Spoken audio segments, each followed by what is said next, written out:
बहुत बड़ी जीत मानती हूँ कि जहाँ पर हमको ट्रस्टी ने ये बोला था कि मैं कुछ नहीं तुम्हारा होने दूंगा, लेकिन आज वो फैसला हमारे हक में आया है और मैं बहुत खुश हूँ इसके लिए। और मैं कोर्ट का अभी भी बहुत शुक्रगुजार हूँ कि उन्होंने हमारे हक में फैसला दिया है। हाजी अली दरगाह का जो निर्णय है ये बहुत ऐतिहासिक निर्णय है। महिलाओं को जो हक और अधिकार मिलना चाहिए था, जो संविधान ने 1950s को हमें अधिकार दिया है, वो कहीं ना कहीं छीना जा रहा था। मजार तक जो प्रवेश है हाजी अली दरगाह में, वो जो है वो उस पे पाबंदी लगाई थी। हाई कोर्ट के निर्णय का हम स्वागत करते हैं। खुशी का ये इजहार है बॉम्बे हाई कोर्ट के फैसले पर, जिसमें हाई कोर्ट ने साफ कर दिया है कि हाजी अली दरगाह में महिलाओं की एंट्री बैन करना देश के संविधान 14, 15, 19 और 21 का उल्लंघन है। यानी 2012 में हाजी अली ट्रस्ट ने महिलाओं की एंट्री पर जो बैन लगाया था वो गैर कानूनी है और महिलाओं को मजार तक जाने से कोई नहीं रोक सकता।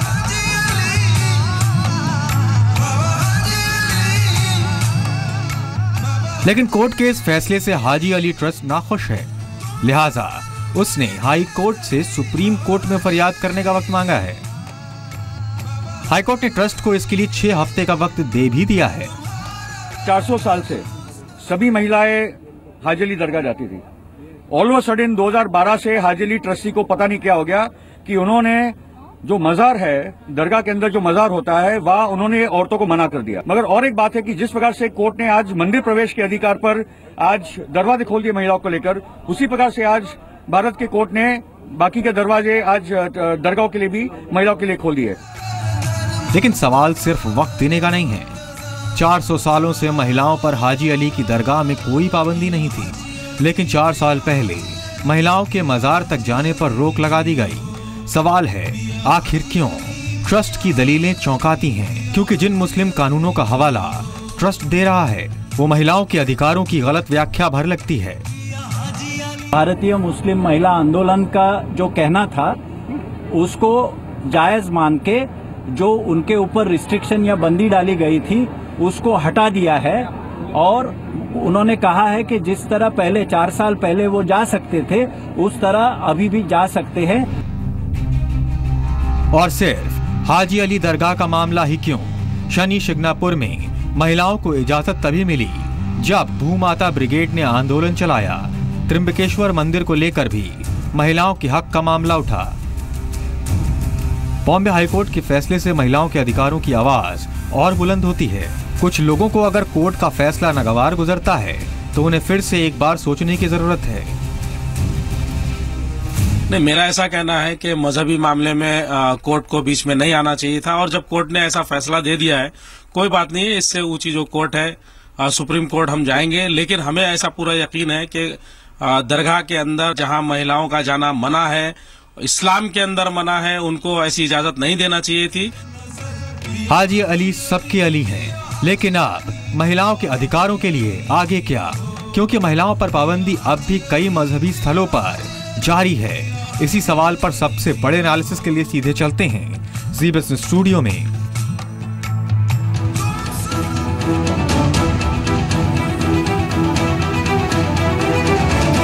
नमस्कार, मैं हूं स्वाति रायना। मुंबई की हाजी अली दरगाह के मजार तक महिलाओं को जाने से कोई नहीं रोक सकता। हाजी अली दरगाह ट्रस्ट अगर महिलाओं को मजार से जाने तक रोकता है तो ये महिलाओं के मौलिक अधिकारों का हनन है। बॉम्बे हाईकोर्ट का ये फैसला महिलाओं के अधिकार की सुरक्षा की गारंटी देता है, लेकिन सवाल है कि सिर्फ हाजी अली दरगाह ही क्यों? देश में ऐसे कई धार्मिक स्थल हैं जहां महिलाओं के प्रवेश की इजाजत अब भी नहीं है। तो सवाल यह है कि महिलाओं के अधिकारों का देश में कब तक हनन होता रहेगा? हाजी अली पर कोर्ट का फैसला एक नजीर बननी चाहिए और दूसरे संस्थानों के लिए भी जहां अब भी पुरुष और स्त्री में भेदभाव किया जाता है। यही वक्त है ये संदेश देने का और इसी पर है हमारी आज की बिग स्टोरी, बिग डिबेट, सबके अली हाजी अली। और हमारे साथ एक ग्रैंड पैनल है। सबसे पहले हम आपको बताएं कौन कौन हमारे साथ आज इस डिबेट में मौजूद हैं। बीजेपी की लीडर आरती मेहरा हमारे साथ हैं। कांग्रेस स्पोक्स पर्सन प्रियंका चतुर्वेदी हमारे साथ आज हैं। जेडीयू से एमपी लीडर अली अनवर जी हमारे साथ हैं। एचएस रावत धर्मगुरु हमारे साथ है। मुस्लिम धर्मगुरु साजिद राशिदी जी हमारे साथ है। आप सभी मेहमानों का बहुत शुक्रिया हमारी इस खास डिबेट में आज हम इस मुद्दे पर डिबेट करें, आप सबसे राय जाने, लेकिन उससे पहले कुछ देर पहले हमारी बात हुई थी भूमाता ब्रिगेड की फाउंडर तृप्ति देसाई से और उन्होंने इस पूरे मसले पर अपनी राय जाहिर की थी। आइए आपको सुनाते हैं। हमें लगता है कि ये बहुत अच्छा वर्डिक्ट जो है वो हाईकोर्ट ने दिया हुआ है। ये नारी शक्ति की जीत हुई है। भारतीय संविधान ने जो समानता का अधिकार दिया था उसकी जीत है। और हमने जो रास्ते की लड़ाई लड़ी थी, ये भूमाता रणरागिनी ब्रिगेड की भी बहुत बड़ी जीत है। और जो समानता के लड़ाई के जो आंदोलन हमने शुरू किया था, उस संघर्ष की ये बहुत बड़ी जीत है। वाकई बहुत बड़ी जीत है। लेकिन तृप्ति, हाजी अली के बाद अब आगे क्या? सबरीमाला में प्रवेश का मामला भी आएगा? इसके आगे जो है अभी हाजी अली दरगाह का जो है वो प्रवेश तो हमारा कंफर्म रहेगा, लेकिन शबरीमाला मंदिर में जो प्रवेश नहीं है उसके बारे में अभी ये जो आज हाईकोर्ट का निर्णय आया है उसके ऊपर ट्रस्टियों ने एक कदम आगे आकर महिलाओं को वहाँ पे एंट्री देनी चाहिए, क्योंकि मुझे लगता है कि उन्होंने आगे आना चाहिए। अगर उन्होंने महिलाओं की एंट्री शुरू नहीं की तो अगला कदम जो होगा वो केरल के सबरीमाला मंदिर में जो है भूमाता रणरागिनी ब्रिगेड का जो है वो प्रवेश के लिए आंदोलन रहेगा। वाकई तभी हमने शो की शुरुआत में कहा था कि आखिरकार सिर्फ हाजी अली दरगाह ही क्यों, कुछ ऐसे संस्थान भी है, कुछ ऐसे मंदिर भी है, धार्मिक संस्थाएं, धार्मिक जगह है जहां पर महिलाओं की एंट्री पर टर्म्स एंड कंडीशन के साथ रोक लगाई जाती है। ऐसे कौन कौन से जगह हैं हम आपको बताते हैं जहां पर यह कहा जाता है कि महिलाओं का जाना वर्जित है। सबरीमाला मंदिर केरल, जिसके बारे में अभी तृप्ति देसाई के से आपने सुना कि उस पर भी अब आगे बात बढ़ाई जाएगी, किस तरह वहां पर महिलाओं को अधिकार दिया जाए। पद्मनाभ स्वामी मंदिर केरल, यहां का भी मुद्दा बार बार उठता है, यहां पर भी महिलाओं नहीं जाया जाता है। पुष्कर के कार्तिकेय मंदिर और असम के पटबौसी सत्र मंदिर, कुछ ऐसे संस्थान है, कुछ ऐसे मंदिर है जहां पर महिलाओं के जाने पर रोक है। वहीं पर दिल्ली के हजरत निजामुद्दीन, वहां पर भी महिलाएं नहीं जा सकती है, वहां पर मना है। तो कुछ ऐसी जगहें, धार्मिक जगहें जहां पर हर किसी को जाने का अधिकार होना चाहिए, लेकिन आखिरकार क्यों महिलाओं को नहीं जाने दिया जाता है? इसलिए सबसे पहले साजिद रशीदी जी, जब हाजी अली दरगाह पर एक ऐतिहासिक फैसला आता है बॉम्बे हाईकोर्ट का, वहां का जो ट्रस्ट होता है वो उसको नामंजूर करता है, नापसंद करता है, कहता है कि ये जो आदेश आया है वो शरीयत के खिलाफ है। आखिरकार ऐसा क्यों इतना नापसंद हो रहा है आपको ये फैसला? देखिए, मैं एक चीज़ हवाले के साथ बताना चाहता हूँ और जितने भी आपके श्रोता हैं सुन रहे हैं वो इसको अच्छी तरह समझ लें। मोहम्मद साहब ने कहा है कि जो औरतें कब्रों पर जाएं उन पर अल्लाह की लानत है। दूसरे एक फतवा है, बाकायदा इसी के बारे में लिया गया है कि औरतों का मज़ार पर जाना कैसा है। उसमें साफ जवाब लिखा है कि सरकार दो आलम के रोज़े की हाज़िरी के अलावा औरतों का किसी भी मज़ार पर जाना दुरुस्त नहीं, क्योंकि मोहम्मद साहब ने इससे मना फरमाया है। और उसकी वजह जो बताई है वो ये है कि वो मर्दों के साथ इख्तिलात, यानी मर्दों के साथ मिलना जुलना, क्योंकि बहुत सारी भीड़ होती है। औरतों की सेफ्टी के लिए मनाही है, औरतों की सेफ्टी के लिए सिर्फ मनाही है, समझे? तो ये बात समझ लेनी चाहिए कि इस्लाम में औरत का मज़ार पर जाना मना है। अगर कोई मुसलमान इस्लाम के ख़िलाफ़ जाता है, कुरान के ख़िलाफ़ जाता है, मोहम्मद साहब की बात के ख़िलाफ़ जाता है, तो मैं उसको सिरे से नकारता हूँ कि वो मुसलमान है ही नहीं।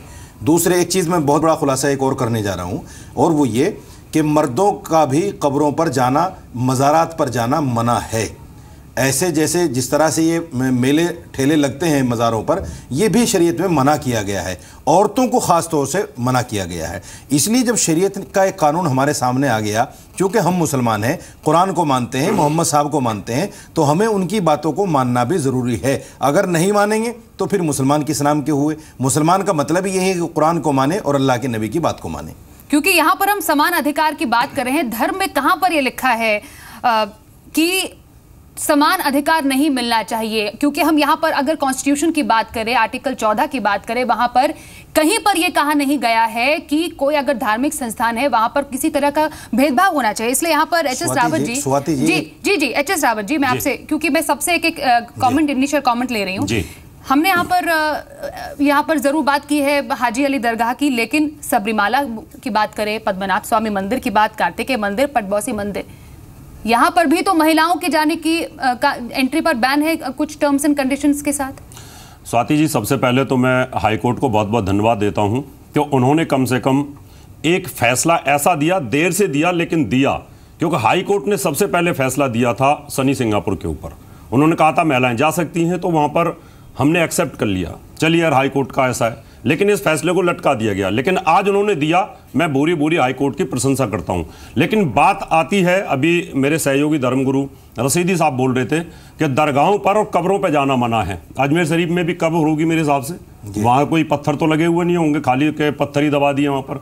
और बहुत सारी ऐसी जगह, ताजमहल के अंदर भी मुझे लगता है मुमताज की कब्र ही होगी, वहां पर खाली फूल नहीं दफना रखे होंगे। यानी जब आप लोग उन कब्रों पर जाते हो, वहां पर महिलाएं भी जाती हैं और पुरुष भी जाती हैं, वहां पर बैन नहीं है, तो फिर आप कुछ खास ऐसी जगहों पर क्यों बैन करते हो? इसका मतलब कहीं ना कहीं जो आपके आका थे, धर्म गुरु थे, उन्होंने इस सिद्धांत को समझा होगा। जैसे हमारे यहाँ पद्मनाभ मंदिर है, उनका मंदिर है, बहुत सारे मंदिरों पर हमने भी रोक लगा रखी है, इसलिए लगाई हुई थी कि वहां पर जो तपस्वी थे, जो गर्भगृह होता है, जहां पुजारी का अधिकार होता है, वहां वेद मंत्रों का जाप चलता रहता है, वहां किसी भी व्यक्ति को, पुरुष हो चाहे स्त्री, उसमें नहीं जाना चाहिए। हमारे यहाँ सिर्फ वहां पर बैन है और कहीं बैन नहीं है। और हमारे धर्म में तो सबसे ज्यादा मंदिरों में भी जाने पर कितना बड़ा बवाल हुआ जब एक एक्ट्रेस थी वहां पर गई थी, कितना बड़ा शुद्धिकरण वहां पर मंदिर में किया गया। शनि शिंगणापुर मंदिर में जब महिलाओं की एंट्री पर बैन था, उसके पहले की बात मैं बता रही हूँ, वहां पर शुद्धिकरण की बात कही गई थी। मैं फिर आपको मतलब कहने का मतलब ये है कि जब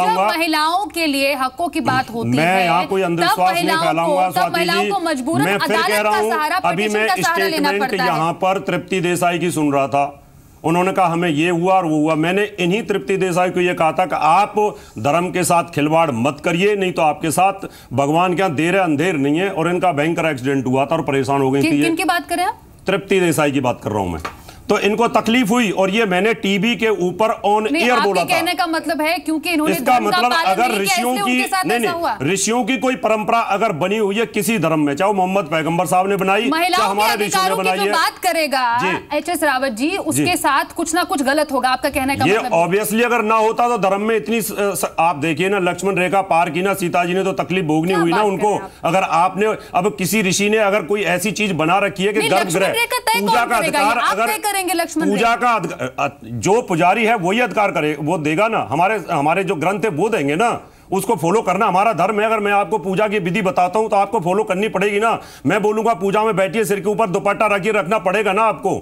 यानी जो धार्मिक गुरु हैं वो एक नियम बनाते हैं। इसका मतलब ये हुआ, राशिदी जी और रावत जी, आप जो बात कह रहे हैं, इसका मतलब ये हुआ कि देश की जो सर्वोच्च अदालत, सुप्रीम कोर्ट या हाई कोर्ट, अगर महिलाओं के हक में कोई फैसला देती है तो उनके साथ भी कुछ हो जाएगा, जैसा कि रावत जी कह रहे हैं। एक चीज मैं बता देना चाहता हूँ, सुनिए, एक चीज मैं बता देना चाहता हूँ। देखिए, हमारे यहाँ और रावत जी के यहाँ यही एक फर्क है।